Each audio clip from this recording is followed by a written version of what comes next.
छो चोली के तोहर सामान गे। एकर टेंशन में रहै छा तू दिन रात परेशान गे। दिन रात परेशान सुनो दिन दिन बढ़ल जाइ छो चोली के तोहर सामान गे।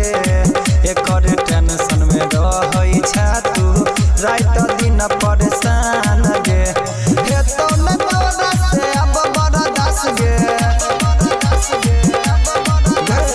हे तो न तोरा से अब बड़ा दास गे। खत्म कर देबो तोहर बेटा गे। पूरा खत्म कर देबो तोहर बेटा गे। आ 9 महीना से पहले मम्मी बनबो हम छियै चपल जी के बेटा गे। 9 महीना से पहले मम्मी बनबो हम छियै चपल जी के बेटा गे। छियै चपल जी के बेटा गे।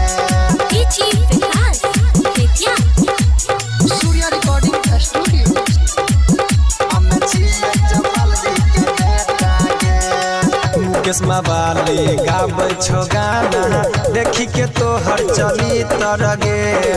अपने आप के बुझै छी छौरी हम छी बहुत पवित्र गे।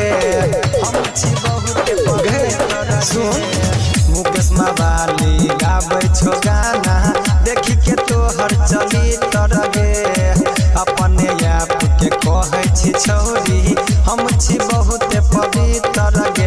हे गे मुकेश मुस्कान संगे इन देश राहुल। हे गे बुलेट ललित संगे सूर्या विजय वाला छियै सब हमरे चहेता गे। हे गे छियै सब हमरे चहेता गे। आ 9 महीना से पहले मम्मी बनबो हम छियै चपल जी के बेटा गे। 9 महीना से पहले मम्मी बनबो हम छियै चपल